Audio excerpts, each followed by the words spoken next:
नमस्कार, स्वागत है आपका TWC जीएस वर्ल्ड में। यदि आपने TWC जीएस वर्ल्ड को सब्सक्राइब नहीं किया है तो सब्सक्राइब TWC जीएस वर्ल्ड। हम अपने भारतीय इतिहास के तहत जो हमारा घटना चक्र का पूर्वावलोकन वाली पुस्तक चल रही है, इसमें हम अपने आधुनिक भारत को पूरा करने का प्रयास कर रहे हैं और इसी के पूरा करने के प्रयास में ये आपका लेक्चर नंबर आज 28 होगा। और इसी लेक्चर नंबर 28 के तहत हम देखेंगे कि जो गांधी और अंबेडकर के बीच में पूना समझौता हुआ था या पूना पैक्ट भी कह देते हैं इसको, ये 1932 में जो हुआ था, ये इसका कारण क्या था? क्यों आखिर ये पूना समझौता हुआ था? और सांप्रदायिक पंचायत क्या था? इसके साथ साथ जो कांग्रेस सोशलिस्ट पार्टी थी जिसकी स्थापना 1934 में होती है, उसने अपनी भूमिका क्या निभाई थी यहाँ पर? तो देखो हुआ क्या था कि देखो तीनों गोलमेज सम्मेलन हो चुके थे, 1930 का भी, 32 का भी और 32 का भी। इसी बीच में क्या होगा कि जब जो आपके दलित लोग थे, दलितों को अलग से अधिकार दे दिए जाएंगे गोलमेज सम्मेलन में, तो गांधी जी इसी बात से आहत थे और इसी वजह से क्या होगा, इसी वजह से कि गांधी जी ये चाहते थे कि कांग्रेस से ये अधिकार लें और इसी वजह से इनके बीच में क्या होगा, पूना समझौता होगा और बहुत कुछ वाद विवाद होने के बाद में आखिरकार अंबेडकर साहब गांधी जी की बात को मानने के लिए तैयार हो जाएंगे। लेकिन जाते जाते यही कह गए थे कि यदि इसी तरीके से सब कुछ चलता रहा तो मैं एक दिन हिंदू धर्म को त्याग दूंगा। और बाद में आकर यही हुआ। आखिर हुआ क्या कि इन्होंने बाद में आकर अपना बौद्ध धर्म अपना लिया, हिंदू धर्म को इन्होंने त्याग दिया था पूरी तरीके से। तो इसी बात को लेकर ये पूना पैक्ट हुआ था। अब इसमें देखते हैं, पहले देखो इसका कॉन्सेप्ट देखेंगे, पहले सांप्रदायिक पंचायत और पूना पैक्ट देखेंगे, उसके बाद में कांग्रेस सोशलिस्ट पार्टी को देखेंगे। तो पहले इसके नोट्स देख लेते हैं, आखिर क्या कहते हैं, कॉन्सेप्ट क्या कहता है इसका। द्वितीय गोलमेज सम्मेलन में विभिन्न संप्रदायों एवं दलित वर्गों के लिए पृथक निर्वाचक मंडल के विषय पर कोई सहमति नहीं बन पाई थी। अतः सम्मेलन ने इस समस्या के निदान के लिए ब्रिटिश प्रधानमंत्री रैमजे मैकडोनाल्ड को प्राधिकृत किया। तदनुसार 16 अगस्त 1932 को रैमजे मैकडोनाल्ड ने अपने सांप्रदायिक अधिनिर्णय की घोषणा की, जिसे सांप्रदायिक पंचायत या कम्युनल अवार्ड कहा गया। सांप्रदायिक पंचायत के अंतर्गत प्रत्येक अल्पसंख्यक समुदाय के लिए विधान मंडलों में कुछ सीटें आरक्षित कर दी गईं, जिनके सदस्यों का चुनाव पृथक निर्वाचक मंडल के द्वारा किया जाना था। मुसलमान और सिख तो पहले से ही अल्पसंख्यक माने जाते थे। अब इस नए कानून के अंतर्गत दलित वर्ग को भी अल्पसंख्यक मानकर हिंदुओं से अलग कर दिया गया। इसके तहत मुसलमानों, ईसाई, सिखों और आंग्ल भारतीयों तथा अन्यों के लिए पृथक निर्वाचन पद्धति की सुविधा प्रदान कर दी गई, जो केवल प्रांतीय विधानमंडल पर ही लागू थी। गांधी जी ने अपना पहला आमरण अनशन 20 सितंबर 1932 को यरवदा जेल में रहते हुए ही ब्रिटिश प्रधानमंत्री रैमजे मैकडोनाल्ड के सांप्रदायिक निर्णय के विरुद्ध प्रारंभ किया था। अतः 24 सितंबर 1932 को अंबेडकर और गांधी के अनुयायियों के मध्य पूना समझौता कहाँ हुआ, यरवदा जेल में ही हुआ था, जिसे ब्रिटिश सरकार द्वारा सम्मति प्रदान किए जाने के बाद 26 सितंबर 1932 को गांधी जी ने अपना अनशन तोड़ा। गांधी जी ने इस समझौते पर हस्ताक्षर नहीं किए थे। 24 सितंबर 1932 के दिन शनिवार को शाम 5 बजे पूना समझौता हस्ताक्षरित हुआ। दलित वर्ग की ओर से डॉक्टर अंबेडकर तथा हिंदू जाति की ओर से पंडित मदन मोहन मालवीय ने इस पर हस्ताक्षर किए थे। ध्यान रखना, पूना पैक्ट जो होगा ये होगा तो गांधी और अंबेडकर के बीच ही, लेकिन गांधी जी इस पर साइन नहीं करेंगे। गांधी जी की तरफ से जो साइन किए जाएंगे वो किए जाएंगे मदन मोहन मालवीय के द्वारा। M M Jayakar, Devdas Gandhi, Vishwas Rajbhoj, P पालू और गवाई कर सोलंकी, तेज बहादुर सप्रू, जी.डी. बिड़ला, राजगोपालाचारी, डॉक्टर राजेंद्र प्रसाद, राव बहादुर, श्रीनिवास, एम.सी. राजा, सी.वी. मेहता, पाखले एवं कामत अन्य हस्ताक्षरकर्ता थे। इन लोगों ने भी हस्ताक्षर यहाँ पर किए थे। इनके अलावा भी देखो, सांप्रदायिक अवार्ड में प्रांतीय विधानमंडलों में दलितों के लिए सुरक्षित सीटों की संख्या जो थी वो 71 थी, जिसे पूना पैक्ट में बढ़ाकर 148 कर दिया गया। मतलब जो ब्रिटेन की तरफ से, जो रैमजे मैकडोनाल्ड की तरफ से जो दलितों के लिए सीटें आरक्षित की गई थी 71, वो कांग्रेस ने बढ़ाकर 71 से कितनी कर दी, 148 कर दी इसी पूना पैक्ट के साथ। इसमें क्या हुआ, मद्रास में 30 थी, सिंध सहित बंबई में 15, पंजाब में 8, बिहार और उड़ीसा में 18, मध्य प्रांत में 20, असम से 7, बंगाल से 30 और संयुक्त प्रांत से 20 थी। कुछ पुस्तकों में यद्यपि यह संख्या 147 मिलती है। साथ ही केंद्रीय विधानमंडलों में सामान्य वर्ग की सीटों से 18% सीटें दलित वर्ग के लिए आरक्षित की गई। पूना समझौता जो 1932 के बाद महात्मा गांधी की रुचि सविनय अवज्ञा आंदोलन में नहीं रही, अब वह पूरी तरीके से अस्पृश्यता विरोधी आंदोलन में रुचि लेने लगे। इस प्रकार अखिल भारतीय अस्पृश्यता विरोधी लीग अर्थात all India and untouchability league की स्थापना हुई, जिसका नाम परिवर्तित कर हरिजन सेवक संघ कर दिया गया और घनश्याम दास बिड़ला इसके प्रथम अध्यक्ष बने थे। तो ध्यान रखना, जो हरिजन सेवक संघ संस्था बनी थी उसके प्रथम अध्यक्ष जो बने थे वो घनश्याम दास बिड़ला साहब बने थे। दलित वर्गों का संघ की स्थापना बाबू जगजीवन राम ने की थी, जबकि all India schedule caste federation की स्थापना डॉक्टर अंबेडकर ने 1942 में की थी। All India depressed classes association की स्थापना 1926 में एमसी राजा की अध्यक्षता में हुई। 14 अगस्त 1931 को बंबई में वार्ता के दौरान डॉक्टर अंबेडकर ने कहा था कि इतिहास बताता है कि महात्मा गांधी क्षणिक भूत की भांति धूल उठाते हैं लेकिन स्तर नहीं उठाते। तो ये देखो इसका कॉन्सेप्ट हो जाता है और उसके बाद में हम देखेंगे इसके प्रश्न। प्रश्न क्या कहते हैं देखो। पहला प्रश्न है कि निम्नलिखित में से किसने सांप्रदायिक अधिनिर्णय घोषित किया था? तो ब्रिटेन का प्रधानमंत्री था रैमजे मैकडोनाल्ड। इसी ने ही सांप्रदायिक अधिनिर्णय घोषित किया था। द्वितीय गोलमेज सम्मेलन में विभिन्न संप्रदायों एवं दलितों के वर्ग के बीच पृथक निर्वाचक मंडल के विषय पर कोई सहमति नहीं बन पाई।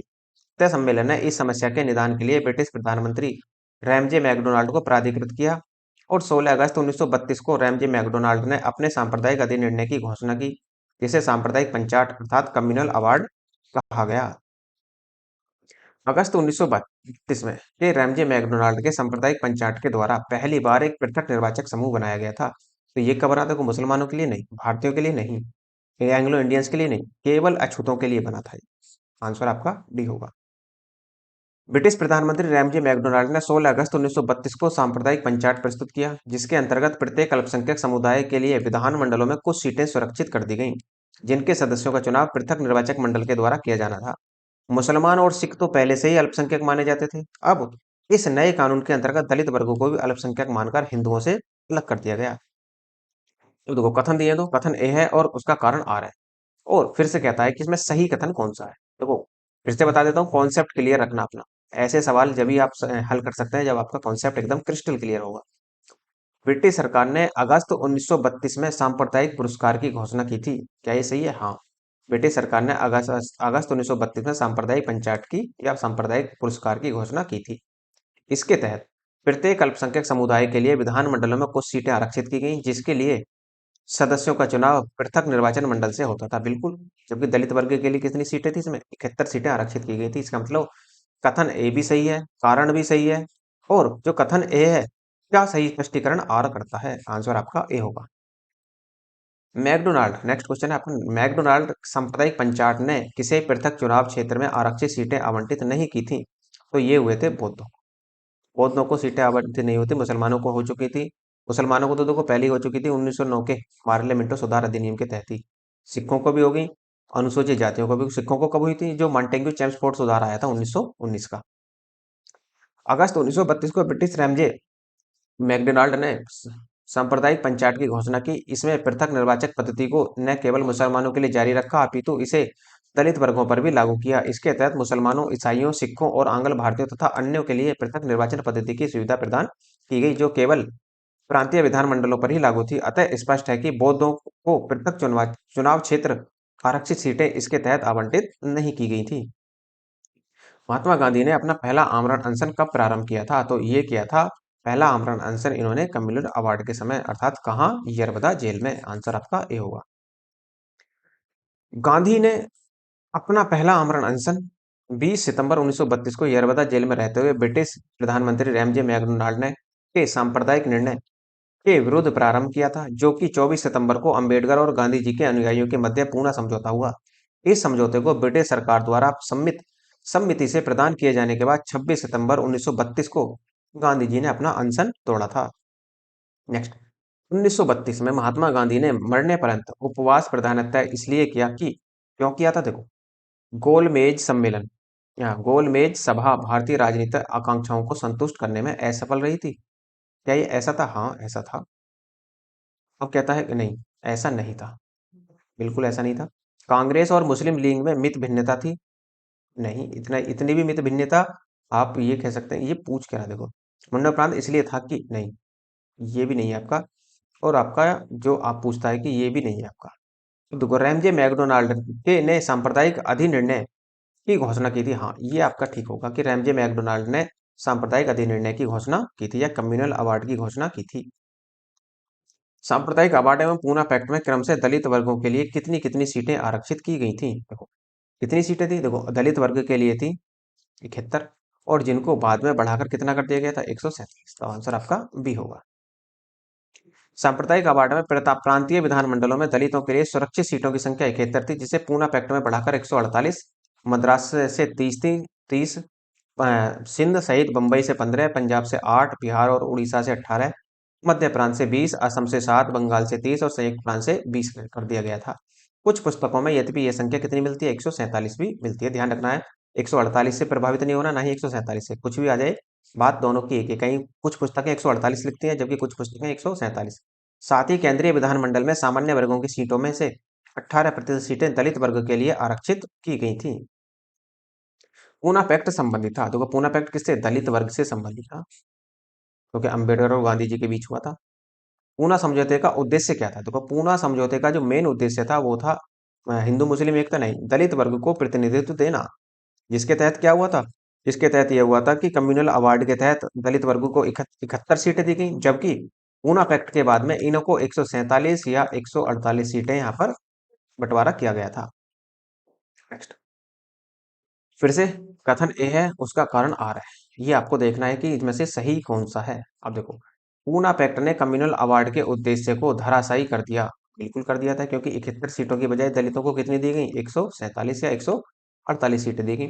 उसके माध्यम से संसद एवं विधानसभा में अनुसूचित जातियों एवं अनुसूचित जनजातियों की सीट आरक्षण का मार्ग प्रशस्त हो गया। ये आपका बिल्कुल ठीक है। तो दोनों ही आपके कथन सही है और आर ए की सही व्याख्या करता है। 16 अगस्त 1932 को रैमजे मैकडोनाल्ड ने अपने सांप्रदायिक निर्णय कम्युनल अवार्ड की घोषणा की।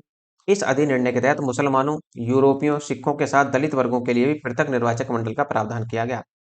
इसके विरोध में गांधी जी 20 सितंबर को आमरण अनशन पर बैठे और 24 सितंबर 1932 को पूना में एक समझौता हुआ, जिसमें दो शर्तों के आधार पर संयुक्त निर्वाचन मंडल बनाए जाने के संबंध में सहमति हुई।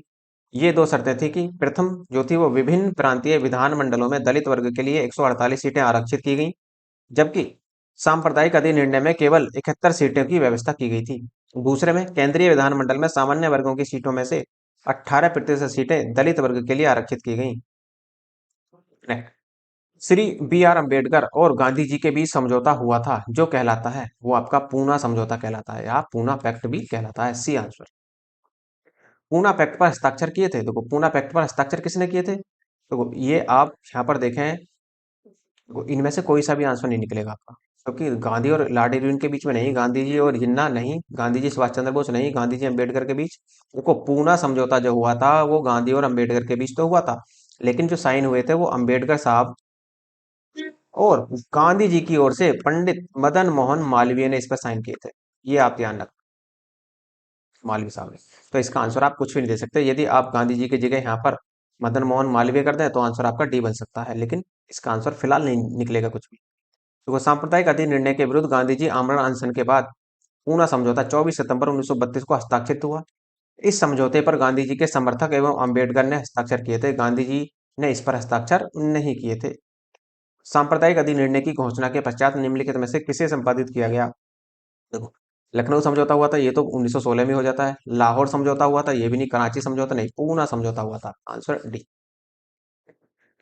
निम्नलिखित में से किसने ऐतिहासिक 1932 में पूना समझौते पर हस्ताक्षर नहीं किए थे? तो गांधी जी ने ही नहीं किए थे, इन सब ने किए थे। आंसर आपका डी बनेगा।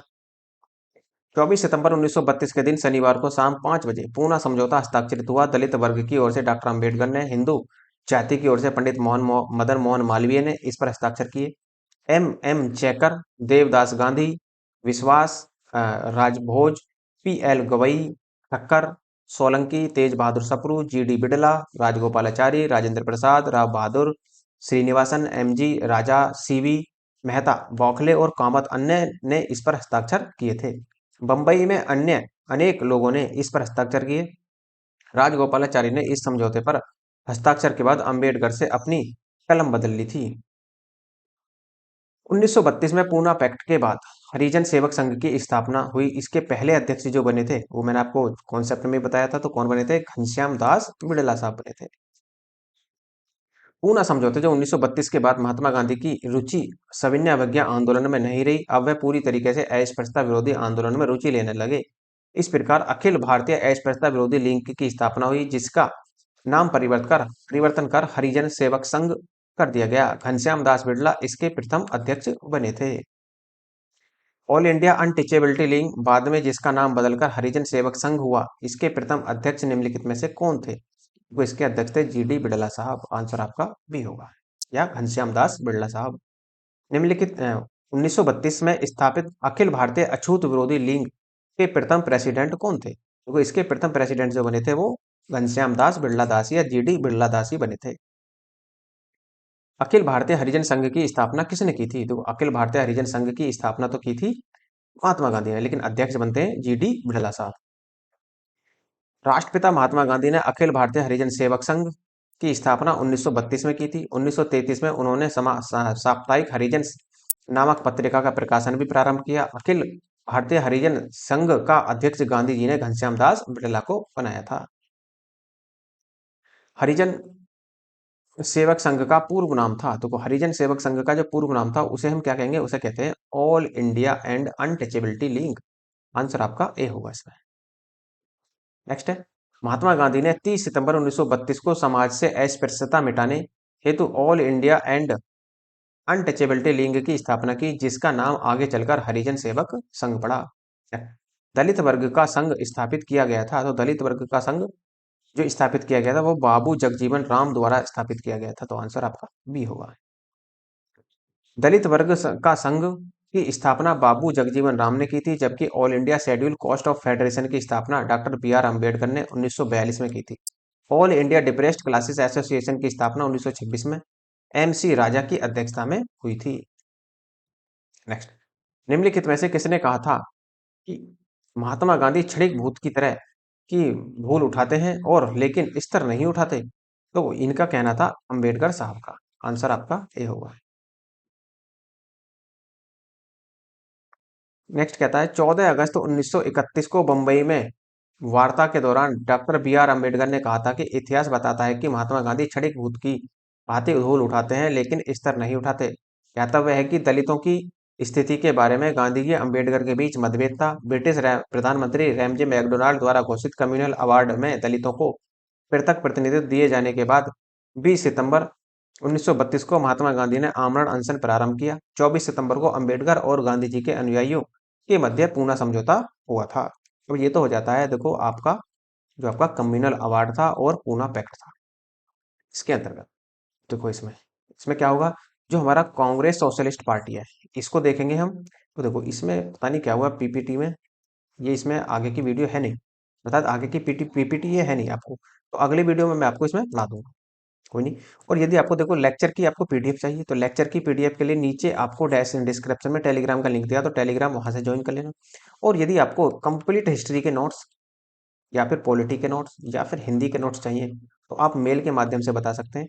और उससे पहले आप टेलीग्राम पर जरूर देख लेना। यदि आपको टेलीग्राम पर नहीं मिलते नोट्स, तो आप मेल के माध्यम से बता सकते हैं कि आपको किस नोट्स की आवश्यकता है, क्योंकि देखो 14 मई का टाइम है आपके पास, 14 मई, और 14 मई को ही पीसीएस आपका होना भी है फ्री। तो ध्यान रखना है कि आप रिवीजन पर ज़्यादा जोर दीजिए, जितना ज़्यादा हो सकता है रिवीजन कर लीजिए। उसके बाद में यदि आपको लगता है कि लेक्चर अच्छा है तो लाइक कीजिए, शेयर कीजिए, सब्सक्राइब करना ना भूलें। धन्यवाद।